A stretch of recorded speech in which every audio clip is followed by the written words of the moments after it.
పిఠాపురంలో జనసేన నేత నాగబాబు పర్యటన మీడియా సమావేశం నిర్వహించిన నాగబాబు జైన్ సందర్భంగా ప్రతి ఒక్క భారతీయుడికి ప్రతి ఒక్కరికి అలాగే ఎస్పెషల్లీ పిఠాపురంలో ఉన్న ప్రతి ఒక్కరికి ప్రతి పౌరుడికి ఆడవారికి అందరికీ కూడా హృదయపూర్వక శుభాభినందనలు. ఇప్పుడు మొన్నటి వరకు బాబాసాహెబ్ అంబేద్కర్ విదేశీ విద్య అని ఉండింది, అదేమో జగనన్న విదేశీ విద్య అని వచ్చింది. మళ్ళీ జనసేన టీడీపీ బీజేపీ అధికారంలోకి వచ్చిన తర్వాత బాబాసాహెబ్ అంబేద్కర్ గారి విదేశీ విద్య అనే పేరు. అంబేద్కర్ గారిని గౌరవించడం అంటే మన భారత రాజ్యాంగాన్ని మనం గౌరవించుకున్నట్టు. సో ఆయన nothing but manifestation of Indian constitution.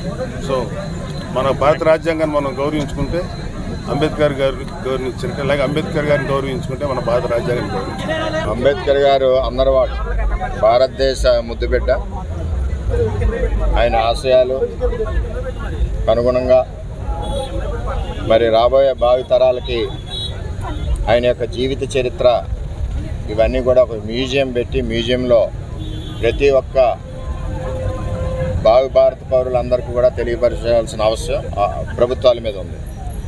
అదేవిధంగా ఆయన ఎంతో కష్టపడి చదువుకుని ఈరోజు భారతదేశం స్వతంత్రం ప్రజాస్వామ్య దేశంగా ఉంది అంటే ప్రపంచంలో దానికి మూల కారకుడు అంబేద్కర్ గారు. ఆయన రచించిన రాజ్యాంగం, ఆ రాజ్యాంగం వల్లనే విలువలైన ప్రజాస్వామ్యం, భారతదేశ ప్రజాస్వామ్యం ప్రపంచవ్యాప్తంగా ప్రఖ్యాతి చెందింది.